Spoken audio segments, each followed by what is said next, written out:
napansin niya. Ayan, sunlight. Nagre-reflection yan sa mirror. And then ito. So, diba? Kahit pa paano naliliwanagan. Nalaman natin kung may epekto yan.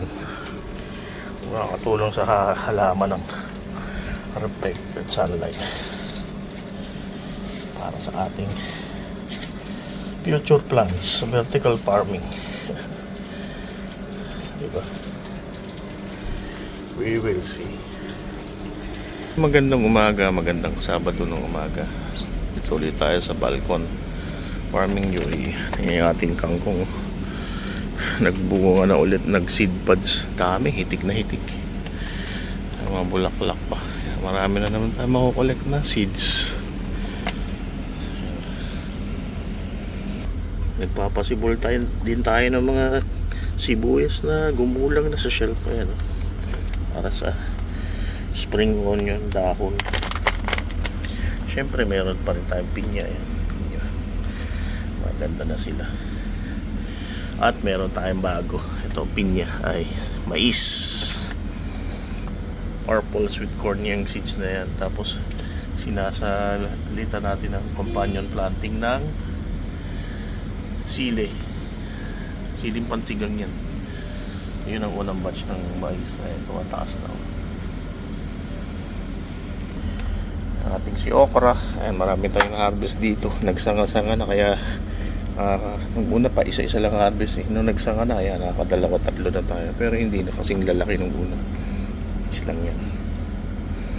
Ito pa, meron din tayo mga talong. Mga unang generation pa ng talong na to. Nabuhay na lang ulit. And kangkong pamoro. Tayong bunga, grabe. Daming seed pods. Ayan. Sagaan na tayo. Makapagtanim tayo uli ng kangkong from seeds. Kasi pagka tumanda na, gumagapang na, mahirap ng sibol. Nagbabind na. At syempre, meron din tayo mga, ayan, sili. Ayan, yung mga napasibol na yan, mga from hindi na nailuto, humibol na yan. Nakuhanan natin ito nung nakaraan. Harvest na ng dahon. Manlagay sa luto. Sarap yan sa mga sinabaw, soup. Sa mga goto, lugaw. Yan. And then itong update ng ating talbos ng kamote. Yan, paparami na natin yan. Gagawin natin yan bitin. I-update ko itong mga bitina na to. Patitibayan para pwedeng bitina ng mga pasok, mga pots. Ating kangkong tuloy-tuloy lang siya harvest. Then meron din tayong sili rito, nagbubunga na. Ayan, siling may nahinog na ngayon. And then ito, bell pepper to. Laki ng dahon. At ito naman yung mga seedlings natin na nakaraan. Yan, mga siling pang sigang. Ayan, dami. Tapos pang kamote pamor. Yung pinya pamor. Kukumpanyo natin ng garlic. Itong ating pinya. Yung sa banda ron kita nyo. Ayan, mga pinya nandoon. Ayan. Kinukumpanyo din natin yan ng garlic sa sibuyas. Ito ang ating pinya na malaki na. Eksperimentuhin ko na to, pabungahin. Dalawang paraan yan. Kinakalburo or nilalagyan ng apple. Sliced apple. Kasi yun daw mga singaw na kalburo at apple pareho lang yan. Parang ethylene gas. Yun ang nag-i-induce ng flowering. Na-try na natin sa Pilipinas yung kalburo kasi yun eh. Na-try naman natin dito ang apple. Natin nabibili kalburo dito. Napang sa'yo ng pagbubunga pero laki na yan. Sabi nila pag more than 25 pieces na itong mga dahon na to, pwede na yan. More than 25 na yan. Ito, isa sa favorite ko to, tumutubo lang ng kusa. Sarap nito sa stir fry. Sardinas lang, talo-talo na to.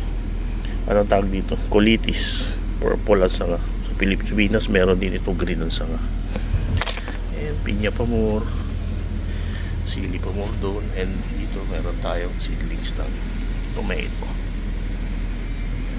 Yan ating buhay sa UAE. Gagawin na natin 3 layers to: ground level, middle level, and hanging level. Kaya vertical na yan, may tuturing kalat. Ayos-ayos tayo. Ating buhay sa UAE. Farming sa UAE. Ayan, sili, hinahaluan din natin ng garlic yan. Ayan, sili at garlic. Maganda naman ang kombinasyon nila. Companion planting ang tawag dyan. Minamaximize natin ang space. Bago lumaki yung mga sili na yan, baka mag-mature na rin ang mga garlic.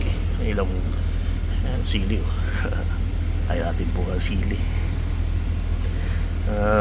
First generation na sili pa lang yan. Nagsumibol ulit, nabuhay ulit. Cutting,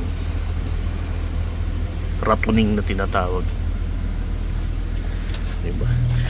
May bunga may nahihinog na ay wow. And then syempre meron po rin dito yan. Try naman tayo dito yung malalaking variety na garlic yan, kaya single kada isang paso.